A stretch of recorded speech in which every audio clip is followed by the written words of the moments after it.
শাকিব খান, অপু বিশ্বাস, বুবলি এই জুটিগুলোর নাম শুনলেই মনে হয় যেন অনেক কিছু ঘটতে চলেছে, অনেক ভাইরাল ইস্যু আসতে চলেছে। কারণ কেউ কাউকে ছাড় দিয়ে কখনো কথা বলেন না, আর তাদের এক একটা কথাই যেন ভাইরাল হয়ে যায়। নিজেকে শাকিবের বৈধ স্ত্রীর দাবি করে কয়েকদিন আগে একটি বেসরকারি টেলিভিশন চ্যানেলে সাক্ষাৎকার দেন বুবলি। এটি ভালোভাবে নেননি অপু বিশ্বাস, অভিমান করে বসেছিলেন তিনি। তাই ঈদের দিন আব্রামকে সঙ্গে করে শাকিব খানের বাসায় যেতে চাননি। পরে শ্বশুর শাশুড়ির অনুরোধে তিনি সেখানে যান। শাকিব অপুর এক ঘনিষ্ঠ সূত্র বলছে, বুবলির সাক্ষাৎকারে শাকিবকে নিয়ে এসব কথা বলায় অপু বিশ্বাস মন খারাপ করেছিলেন শাকিব খানের ওপর। পরে শাকিবের পক্ষ থেকে আশ্বস্ত করার পর নাকি অপুর মন গলে। পরে আব্রামকে সঙ্গে নিয়ে শ্বশুর বাড়িতে যান তিনি। ঈদের দিন দুপুরের পর থেকে রাত প্রায় 11:30 পর্যন্ত শাকিব খানের বাসায় ছিলেন অপু বিশ্বাস। শাকিবের বোন জামাই, চাচাতো ভাই, ভাইদের বউ বাচ্চা সহ সবার সঙ্গে গল্প আড্ডা, খাওয়া দাওয়া করে সময় কাটিয়েছেন ঢাকায় ছবির এই নায়িকা। এ ব্যাপার অপু বিশ্বাস বলেন, সত্যি বলতে একটা বিশেষ কারণে মনটা ভালো ছিল না আমার।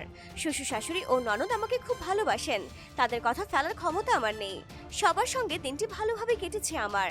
অপু জানান, এদিন রাত প্রায় 11:30 পর্যন্ত ছিলেন ওখানে। বলেন, আব্রাম তো দাদার চোখের মণি, ছুটি থাকলে বেশিরভাগ সময় দাদা বাড়িতেই থাকে, দাদার সঙ্গে দারুণ জমে তার। এই অভিনেত্রী আরও বলেন, ঈদের শ্বশুরবাড়ি সবার জন্য উপহার কিনেছেন তিনি। বলেন, শ্বশুর পাঞ্জাবি পরতে পছন্দ করেন, তাকে পাঞ্জাবি দিয়েছে, শাশুড়িকে শাড়ি দিয়েছে, ননদকে জামা কিনে দিয়েছে। আর শাকিব খানকে কি দিয়েছেন জানতে চাইলে অপু বলেন, প্রতিবারের মতো এবারও পাঞ্জাবি কিনেছে, তবে সেটি আমার শাড়ির রঙের সঙ্গে মিলিয়ে। ঈদের দিন আমি যে শাড়ি পরেছিলাম, শাকিবের পাঞ্জাবিও সেই রঙের। কিন্তু অনেকেই বলছে, অপু বিশ্বাসকে শাকিবের বাসায় দাওয়াত দেওয়া হলেও বুবলিকে কেন দাওয়াত দেওয়া হলো না, আর বুবলিকে কেনই শাকিবের বাসায় কেউ দেখতে পারে না। অপু বিশ্বাসের সঙ্গে শাকিবের ফ্যামিলির অনেক ভালো সম্পর্ক, তাই অনেকে বলছে খুব শীঘ্রই আবার এক হতে চলেছেন শাকিব খান আর অপু বিশ্বাস। কিন্তু রয়ে গেছে মাঝখানে বুবলি, তাই অনেকে বলছেন বুবলির তাহলে কি হবে। তো ডিয়ার ভিউয়ার্স, শাকিব খান, অপু বিশ্বাস আর বুবলিকে নিয়ে আপনাদের কি মন্তব্য, অবশ্যই তা কমেন্টস করে জানাবেন।